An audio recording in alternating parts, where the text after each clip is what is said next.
All right, we are live. I don't know if I have a delay or what, but it says we're live.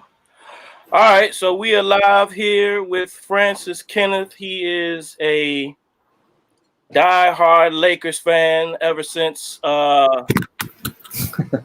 last year when LeBron came to the team. Is that Hey correct? man, get out of here! Get out of here, bro. Is that Since correct? '87, since I came out the womb, I was a Laker fan. I'm born into it, and we still riding. Okay, 87. Let me think. Who was that was still Showtime, Magic in baby. them. Yeah, that was Yes, still sir. Magic in them. Yes, sir. I think let me see, 87. They won '87, '88. Okay, 87, 88, that's when they beat the Pistons. And then the next 2 years, that's when Isaiah gave it to them. Oh yeah, I mean Isaiah gave it to everybody though, so to our credit, we weren't the only ones. Isaiah, they actually should have lost that 87, 88 if Isaiah hadn't gotten hurt. But that could have been a three-peat for the Pistons, but it's all good. It's all good. Yeah, it could have been. Yeah, so, okay. So I was going to give you an introduction, but I'm going to go ahead and let you give yourself an introduction. Let the people know who you are, what you got going on. I appreciate that. Thanks for having me. As my man said, Francis Kenneth, been blogging for about 7, 8 years now. Doing the influencer thing on Instagram, modeling, just all different avenues as a hyper creative. And yeah, today we're going to be talking about the Lakers and the Heat finals and whatever he wants to throw at me with this NBA talk. But I'm here to settle the score once and for all. Settle the score once and for all. Okay, so you're a Lakers fan since '87. Mm-hmm. So, I guess that's Showtime is a little bit before your time. So, yes, sir. In between the Showtime era and I guess you would say Kobe and Shaq, which was late 90s into the 2000s. 96, yeah. The Lakers kind of had I don't want to. Well, I guess you could call it a drought because they were kind of sorry. So, yeah, how was it? How was it in between that Lakers, in between that Showtime and the Shaq? How did you feel about that? I was fine. I think I was learning the ropes, and when you come into a team, at that point of their, I guess like organization where things are rough between the Showtime era and the Shaq and Kobe era. You really learn what it means to be a fan through thick and thin. But that being said, like I was a big fan of Eddie Jones. I said this in another podcast before, and he was actually my favorite player on the Lakers squad before Kobe even came on. And when Kobe came on, like he was still my favorite player. And I think Kobe had to win people over after those air balls in the right. in that Utah series. I'll never forget that. But it's moments like that where you really get to see if someone makes or breaks, and the rest is history for Kobe after that point. I forgot about Eddie Jones. So yeah, Eddie Jones. That was he was mean, bro. He was mean. That was Eddie, Kobe, Nick Van Exel, Shaq, and some guy named Eldon Campbell. I was going to say, wasn't Eldon Campbell on that team? Yeah. Yeah, Nick Campbell. The Quick. So yeah, Nick then the coach was what was his name? Del Harris. Del Harris, and Del Harris put Kobe in that game and let him shoot those 2 air balls against. That was the Utah, right? Utah Jazz. Utah series, yes sir. Right. So then, I think Del Harris was only there that 1 year, right? And then they brought in Phil. I'm not sure. It might have been 2 years, but yeah, 2 air balls, and if I was Del Harris, I'd have been like 1 air ball from a rookie, you done. But like I said, the rest is history. Kobe became Kobe. Yeah, and I think Kobe was an all-star that in the very next year, his second year in the league, right? Yes, sir. And all 4 of them, Van Exel, Jones, Shaq, and Kobe. I think they're the last one of the last few teams to have 4 all-stars in the All-Star game. Oh, okay. I don't even remember that part. Van Exel and Kobe. But yeah, because I think Kobe got Kobe got voted in as a starter that year. I don't think he was, because I don't even think he started for the Lakers at that time. Yeah, I think, was he coming off the bench for the Lakers? Second year, I'm not even sure. I couldn't tell you, but I think he was actually playing a wing position with Eddie Jones, probably interchangeably at the 2 and 3. Right. But that team was nice. But I mean, obviously they needed to trade Eddie Jones for Kobe to like really own that and lock that position up. Right. So once they made the trade and Kobe and then Phil came in and Kobe and Shaq had solidified, I guess, like their dominance, and you guys went on the three-peat. Mm-hmm. I actually beat my squad, AI and the Sixers. Hey, hold on, time out. Before you keep going, the one and only time ever that I rooted against the Lakers was against the Sixers. Wait a Because minute. at that time, AI, underdog, 6 foot maybe with shoes on, Right. 165 pounds going up against Shaq and Kobe.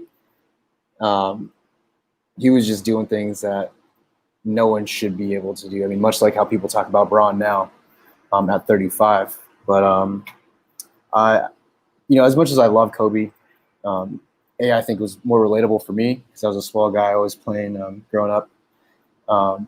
So he was him and Kobe at that time were my favorite players. But just the fact that AI went up against all the odds, had that step over on Ty Lue, and they won game 1. I mean, and that was it. But that was the one and only time. So shout out to AI or whatever he's doing now. Now you know that they cheated for the Lakers because they were letting Shaq elbow Mutombo in the face Mutombo. and weren't called an offensive foul, but and they were letting Tyronn Lue hold AI from after the first game, from second through the 5th game. But I'm not even going to get into that because I could talk about that for a while. But it sounds like you could. So okay, so you had a three-peat. Mm-hmm. Then you tried to act like y'all were the Warriors and wanted to make a super team and went and got GP and went and got Karl Malone.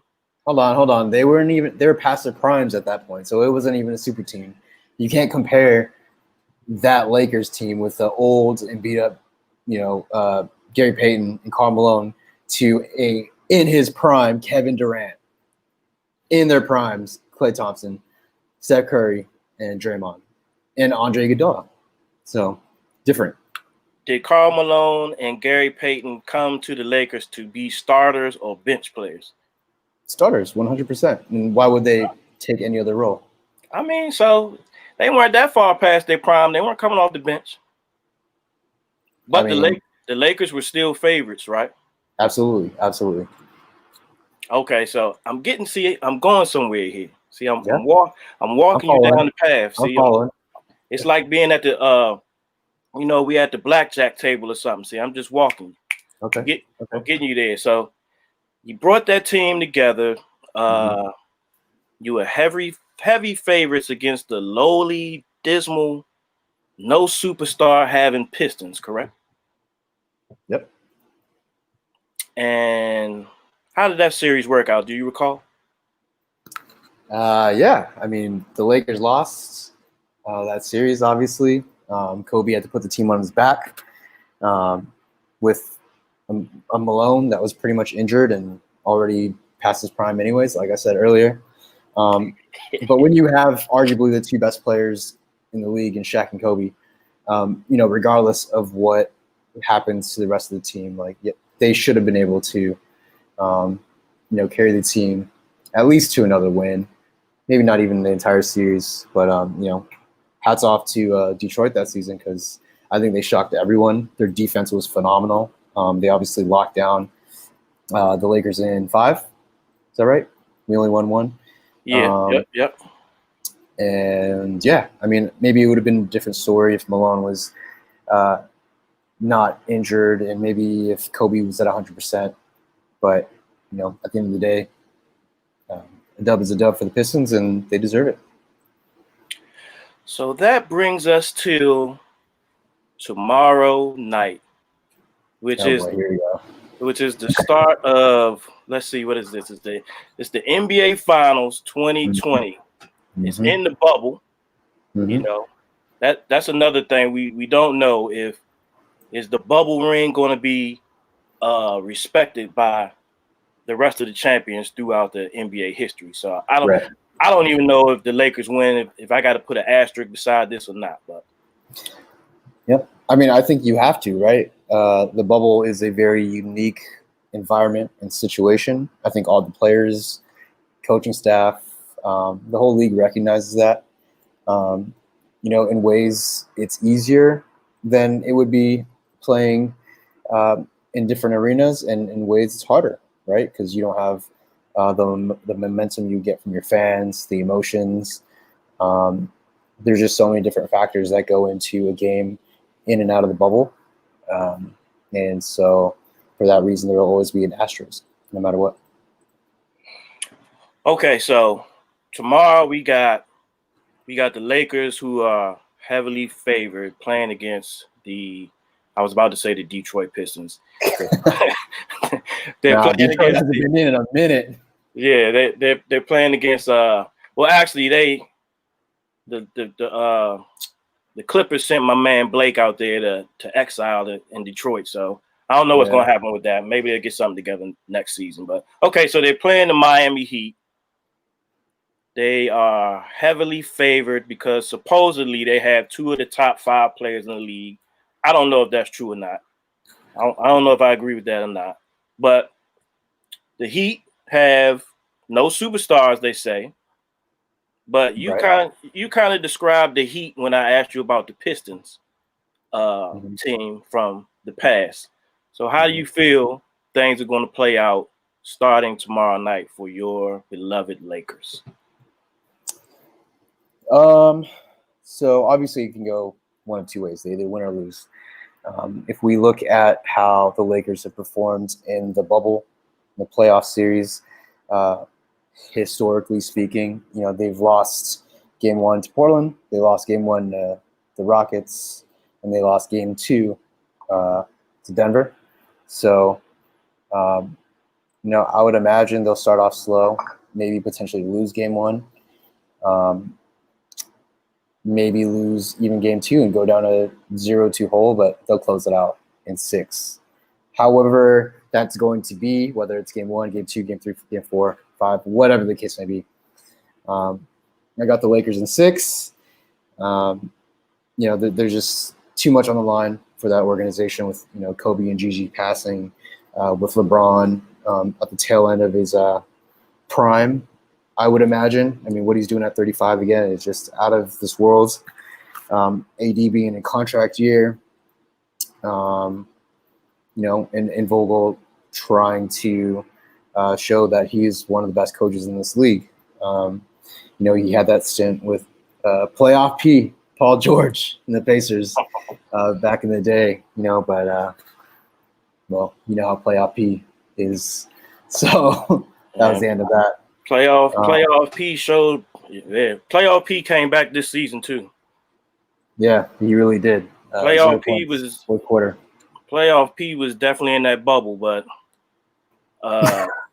yeah, I don't know how that's gonna work. But okay, so you were speaking of Vogel, coaching. Now that's something that I didn't bring up, is that the Heat are LeBron's former team. Correct.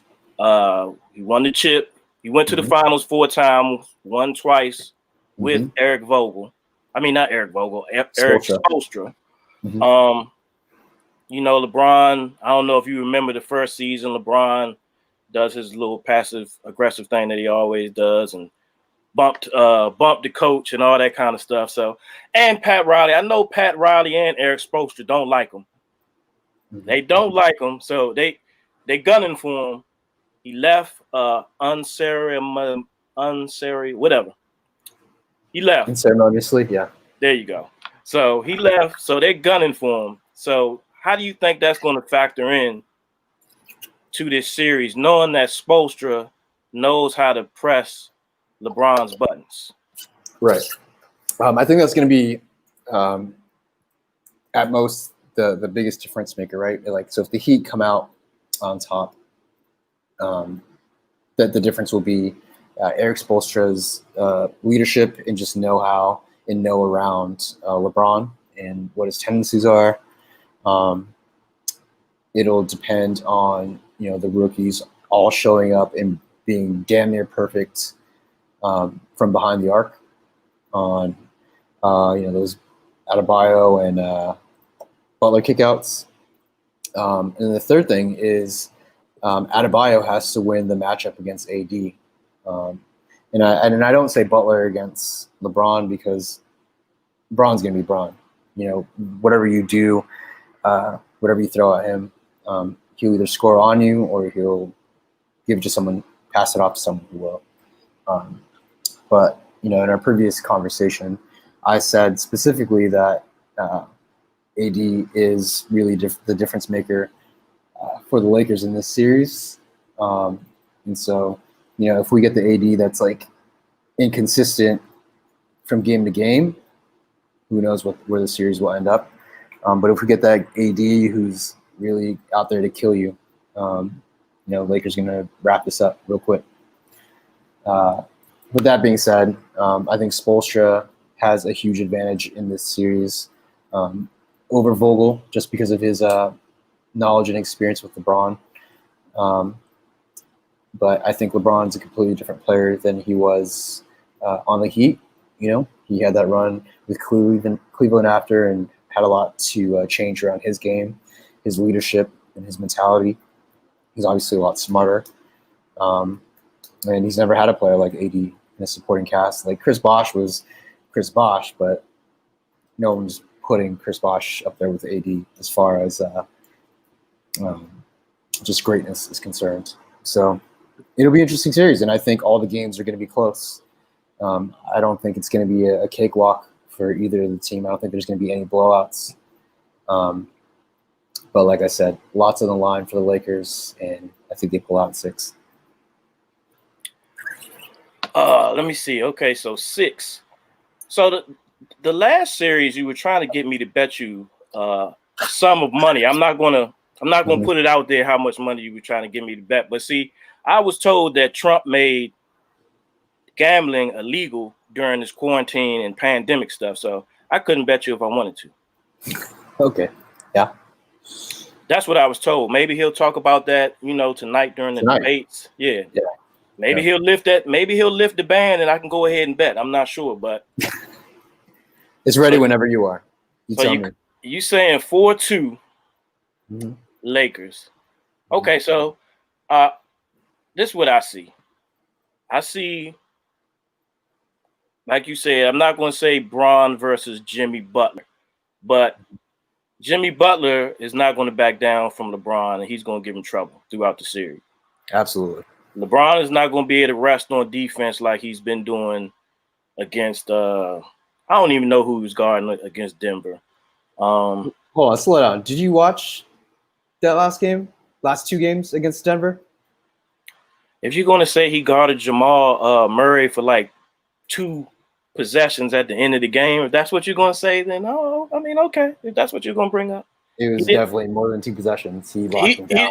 He did not guard Jamal Murray throughout the whole series. Not at all. Not even through a whole quarter. And Jamal Murray is only 6'3". Jimmy Butler is what, 6'7"? He gonna have to guard Jimmy Butler throughout the whole game unless they put.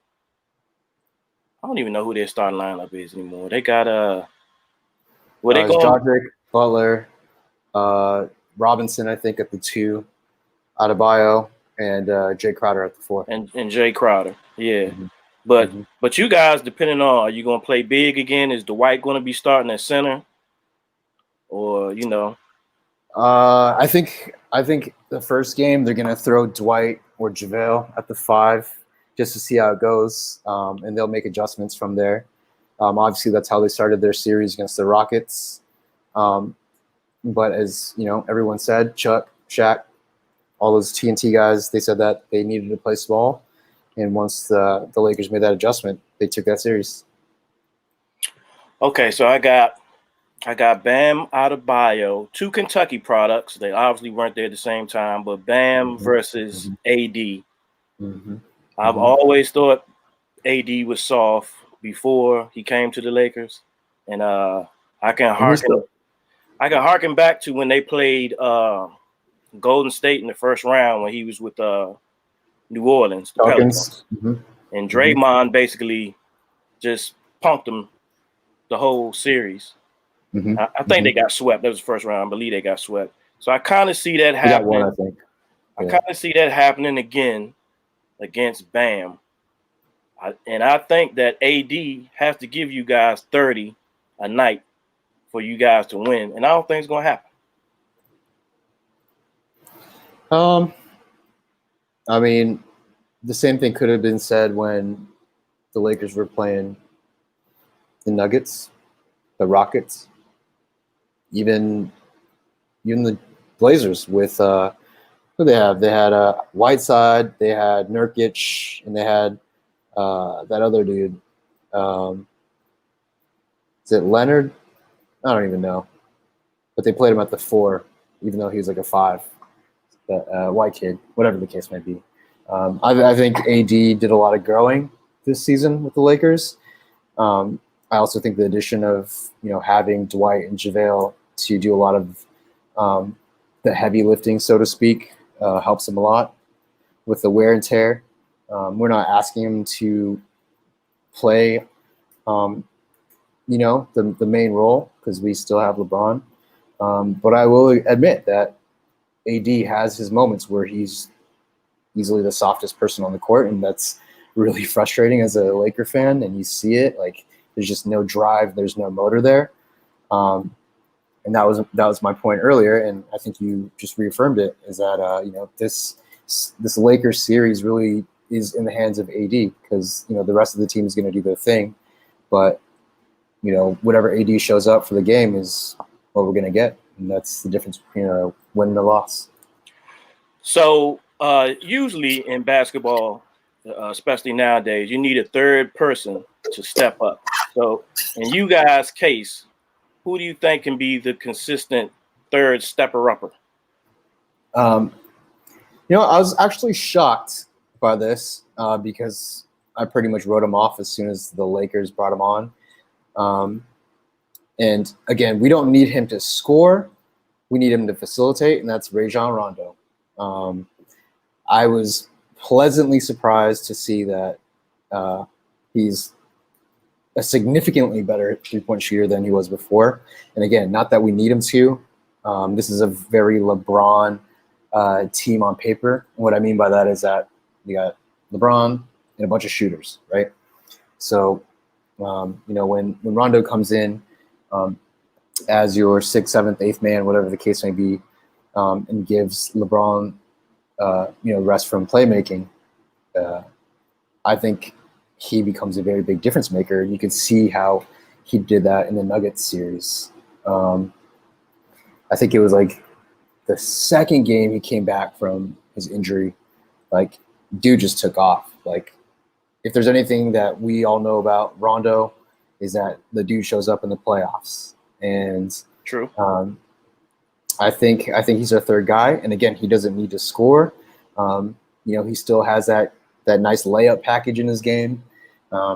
His three has been I can't even believe that he's been shooting the way he does. And I'm not gonna lie, bro. Every time he shoots a three, I'm just like, no, please don't. Like, please stop. And he goes in. So um, I think Rondo's gonna be that third guy. And um, from there, like everyone else just needs to hit their corner shots whenever Braun or AD or Rondo kicks it out to them. And shout out to my man Caruso. Caruso. Okay, so I know when the season started, they expected Kuzma Mm-hmm, mm-hmm, to be the mm-hmm, third guy. So how do mm-hmm. you feel? Do you feel like he'll be an X factor in the series, or has he progressed at all, or has he regressed? Um, I think there's a pretty big misunderstanding of Kuzma's development over the last few years. Obviously, when he was a rookie, and even in his second year, uh, he didn't have a LeBron and an AD. You know what I mean? It was like a Right. free for all with Lonzo Ball and Brandon Ingram, and all those guys were young too. So it's kind of just like all these young guys just hungry, got to do it for themselves. Then you add LeBron, and he kind of becomes like that three guy again, interchangeably with Brandon Ingram. And then this season you add AD, and his role completely changes. He goes from pretty much like second, third option to, if he gets the ball, as a fourth or fifth option, right? Right. But that being said, if there's one thing that I've seen in his game grow, the dude has been an amazing cutter. Never thought that I would see slashing in his game. His defense has been significantly better from pre-bubble days. Just the way he's shuffling his feet, forcing his defenders to go whatever way he wants, and really just bodying up against people. And he's still a young guy, so he has his tendencies to take plays off. But overall, like, I think he's made the adjustments needed for this team to succeed. And it's just unfortunate that a lot of the scoring prowess and abilities that we saw in his first 2 years have kind of just taken a back seat. And I think he lost a little bit of that confidence and some of that swag from those days. But, whatever it takes for the team to win is, I think, what needs to be done. And, hopefully Kuz can do those little things and, like you said, become an X factor. But, I don't think anyone that is a Laker fan or even in that organization is looking for Kuz to produce anything more than like 10 to 15 points a game. So you brought up Lonzo and the rest of the crew. So when they made the deal to trade Lonzo, Bi, Josh Hart. Yeah, that's my boy. Those are my boys. So how did were you on board with that, or did it have to work for you later on? It's a mixed bag, and I say that because the Lakers have a history of trading or signing their way to championships, Right. And I always envied like the San Antonio Spurs and how they always built their championships from the ground up. And so, for once I was just like, okay, this organization is finally doing something different. They're building with all these young guys. And it goes back all the way to D'Lo when, we picked him up with the second pick. Right.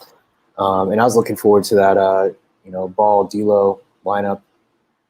And, yeah, it was tough because I like those young guys and I liked where the Lakers were going. But, I mean, you really can't pass up on an opportunity to get a guy like AD. And, I mean, I think where the Lakers are now, as far as being in the finals, is all the validation you need. You know what I mean? When you're thinking about, was that trade worth it or not? And only time will tell. But even if the Lakers lose this series, I think that the Lakers came out of that trade well, and I think the Pelicans, came out as well. And I see the Pelicans as like the junior varsity Lakers, if you will. And I'm excited to see where that team goes, with Zion over the next few years. So, okay, so when they made the deal to bring LeBron to town, I know people were painting murals and people were vandalizing murals. Were you one of the people going out there vandalizing LeBron's murals? Nah, but I was vandalizing and slandering that man for the longest time. I'm not gonna lie, bro. I mean, that's just how it is. If you're a Kobe fan, you can't be a LeBron fan simultaneously. And so, when people were saying like, "Oh, Kobe's washed up," and eventually he did. Like all those injuries and all those minutes, and games that he had to carry Smush Parker and Kawhi Brown, like that's gonna happen. And even now when LeBron's on the Lakers, like that dude complains after every call, and like I get it. Like he's so big, he's so fast, he's so strong that like the fouls that are made on him don't look as bad as if you did it on like a guy that was softer and smaller. You know what I'm saying? Right. But that being said, once he got traded to the Lakers, I started following him on social media, and off the court, LeBron makes it very, very difficult for you to hate him. You know what I mean? He's just such a good guy. He puts it on for his city, even when he wasn't playing for the Cavaliers anymore. Right. He continues to do so. His work with social justice, no scandals, loves his wife. His kids are great. He's just an exemplary human being. And, the more and more I invested my time following him on social media, that's when like I had that change of heart. And a lot of adjustments had to be made because, Kobe's a completely different animal. You know what I mean? Kobe was like Jordan. He didn't lead by, babying you or like giving you positive reinforcement. Like that guy would cut your throat until you did what he needed you to do. So, respect to both players. Obviously, I'm a lot older and wiser, so I can appreciate, LeBron for what he is and what he's done. And, obviously, as you can see, I am now on board. Okay. I guess I can't say any. I can't give you any slander after that one. All right. And you said earlier that Philly was your team. Kobe was from Philly. So I don't know. I think there's just like always some sort of like connection there because, that team's been pretty good. But y'all could say goodbye to Embiid or Simmons. One of the two's got to go.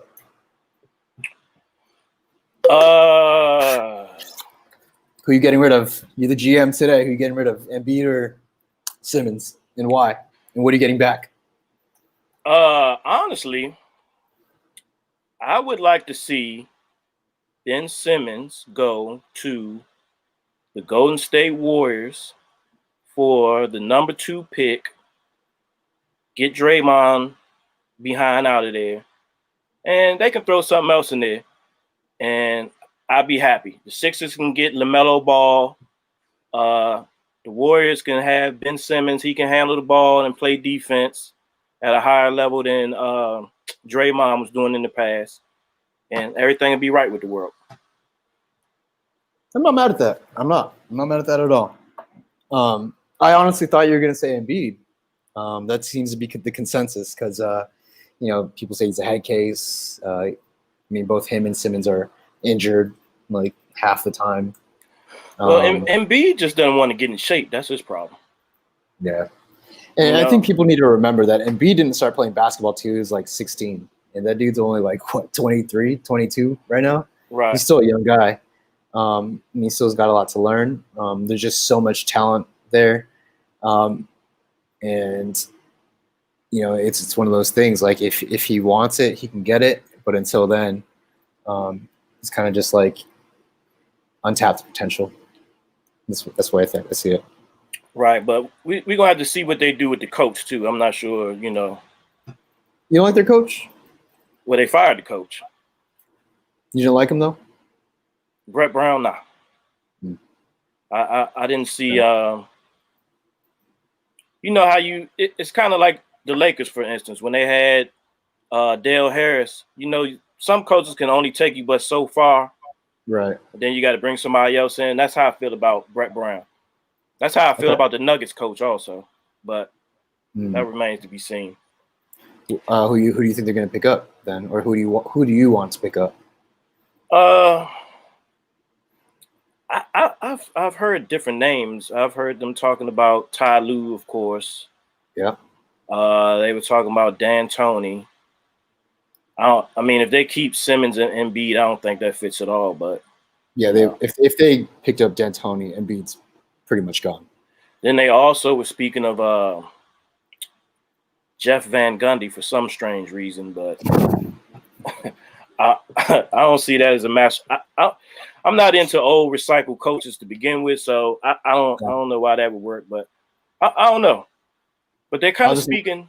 They're kind of using all the same three names for Philly coach, for Lonzo and them down there in New Orleans. So I don't know. Yeah. That's funny.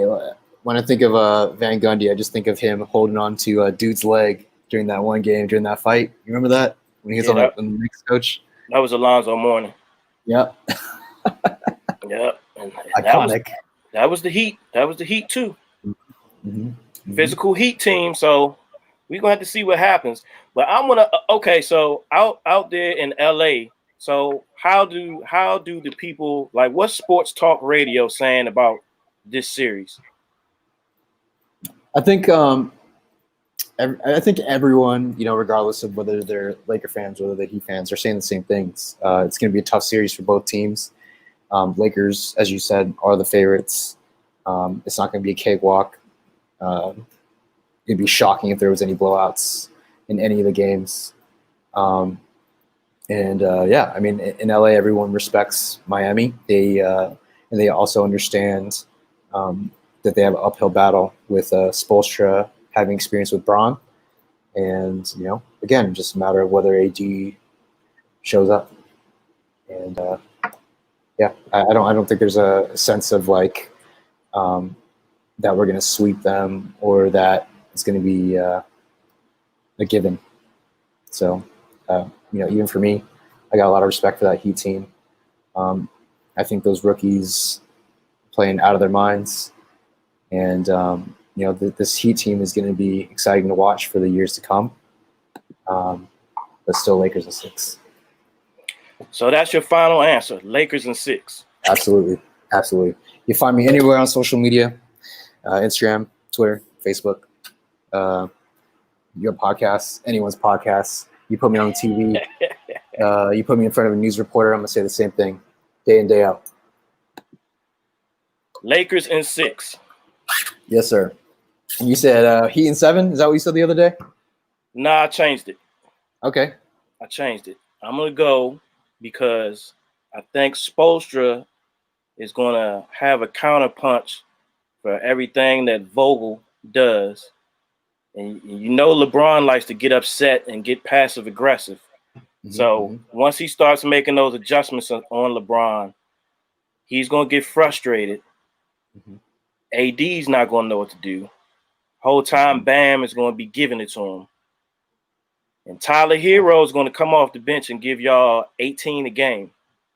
So I've changed it from Heat in 7 to Heat in 6. Yo, is this video, this chat gonna go live somewhere? Is this gonna live on the internet somewhere? It's gonna live forever. All right, bet.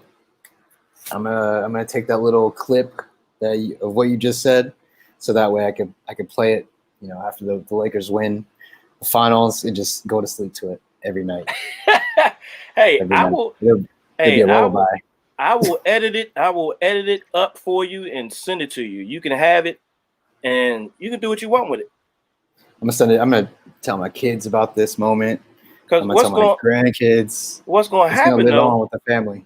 What's going to happen though when it's 4-6 when it happens and it's 4-6 and you go to sleep, you cry yourself to sleep, and you wake up in the morning pissed. That I was correct. I don't know. It's not going to be a good look. All right. Well, it remains to be seen. Only time will tell. But above and beyond, what our thoughts are and, all that stuff. I'm just glad that basketball is back with everything else that's gone on in 2020. And, it's been a pleasant surprise that the Lakers have gone to the finals, and it's been 10 years. So, I'm happy that this is like that one shining light in 2020, among other things. Maybe the Dodgers will win this year too. We'll see what's up. What you got 2 new football teams? What about them? Nah, bro. we ain't talking about them right now. Okay, well, I'm gonna get you out of here because we both got 6 games predictions. So we're gonna see who comes out on top. But before I get you out of here, you were being modest at the beginning. So tell the people what you got going on. Tell them about the Nike ads. Tell them about the. Oh yeah, I appreciate that. Yeah. Good looking out. I mean, you know what it is. It's a grind every day. Got some Nike work coming out starting tomorrow and Thursday, actually, back to backs. Got some collabs with some brands on some designs, so keep an eye out on that.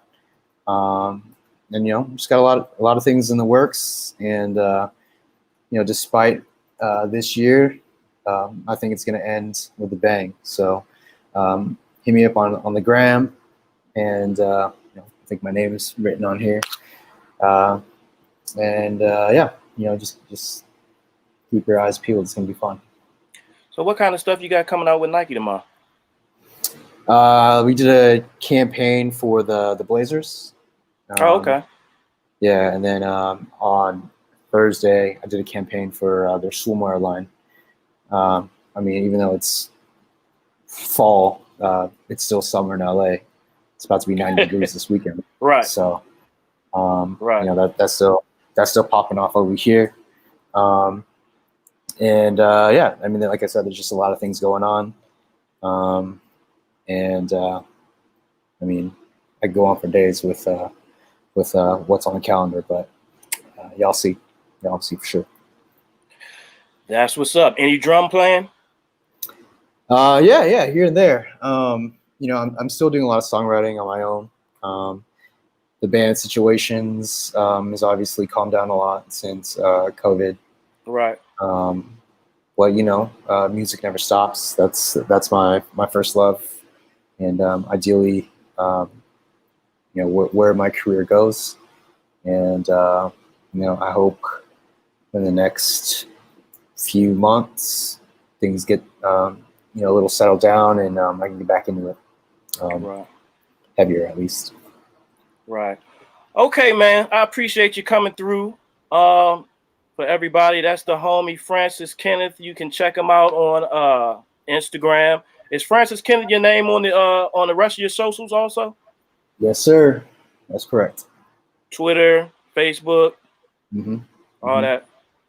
Okay, well, like I said, man, I appreciate you coming on. I'm gonna have what's that thing you call? I'm gonna schedule you for when, soon as the buzzer goes off, that game 1 is a win for the Heat. It's coming straight to your phone. Bam. You know what? Let's hop on another video chat. Whoever wins or loses this series, we'll talk about it. Hey, I'm definitely down. But yeah, it's scheduled. Soon as that loss comes through, bam! You don't even have to look at the phone. You just hear it. You know who it is.